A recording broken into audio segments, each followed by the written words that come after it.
I've always personally been interested in travel and didn't think that it was ever an opportunity until I came here to IUPUI and joined the SPIA program.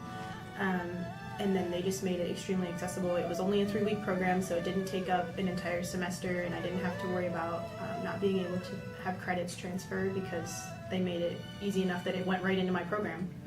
There's this idea of ethnocentrism, and we think that we are the best culture.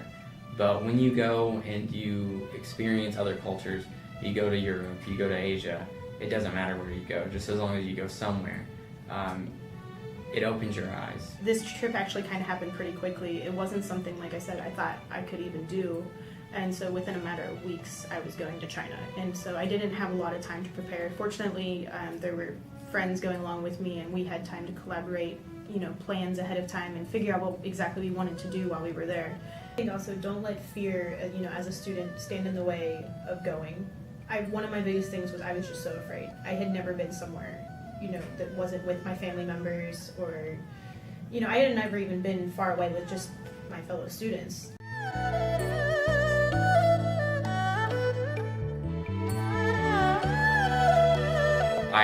I love the food, but it's one of those things that grows on you. When I first got there, I was taken aback. I didn't know what to do exactly.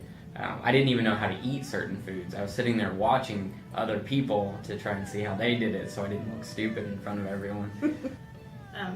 I don't know what it was actually called, but I called it a bubble waffle. And it was just it was like a waffle, but it was chocolate. And the lady on the street, she was one of the ones that did not speak any English at all, but she was so friendly to me, and I just looked forward to seeing her every day. It was, I didn't eat them every single day, but it was definitely a huge part of my diet while I was there.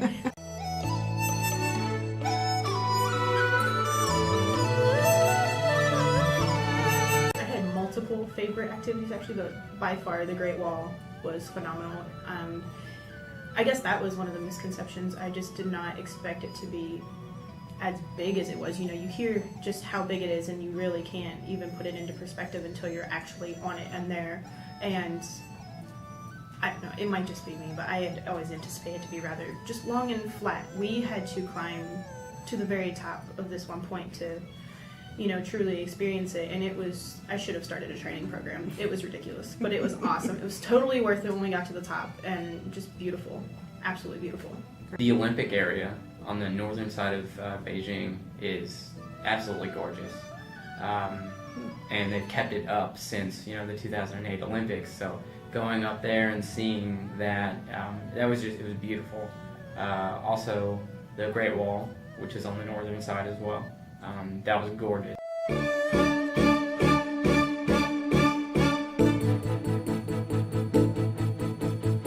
I had never experienced an Eastern culture, and when you experience Western cultures, we grow up in that. So going to another culture and experiencing a night and day difference. There were multiple surprises in Beijing, but probably the biggest was just the language barrier was greater than I had anticipated, as well as the pollution. You don't realize how much we have here and what we take for granted. A blue sky is a perfect example. In Beijing, it doesn't happen often, if it does happen at all.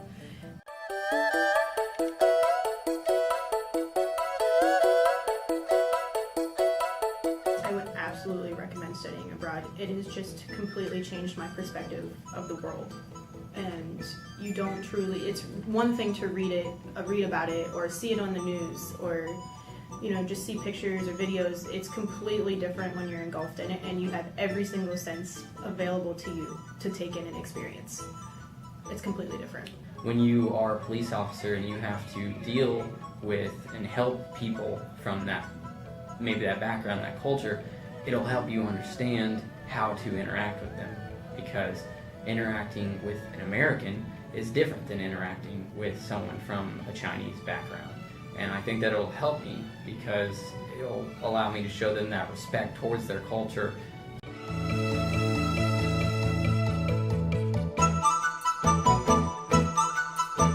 would absolutely recommend going to Beijing for no reason other than just seeing what else is out there. It's just so vast, and you can't even comprehend, just everything people are going through this daily life that's just so different than ours.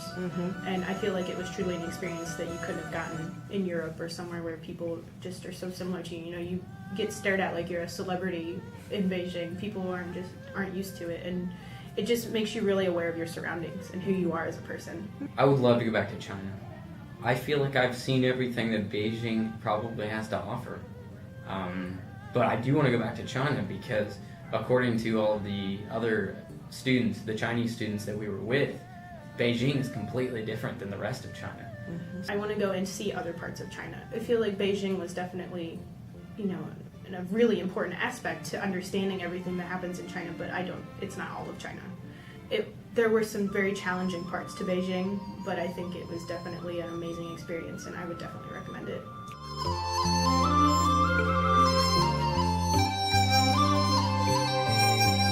I think, you know, if we had taken the same class here and not been able to experience firsthand what we were learning about, it wouldn't have had the same impact. We would literally learn about a nonprofit and how their organizations were set up, and then go visit one.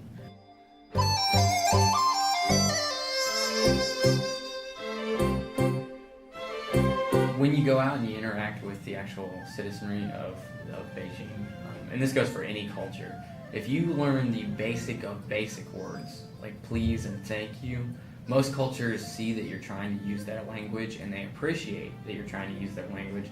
I just can't stress enough how important I think studying abroad is. Please, if you want to go, it will happen. Just go.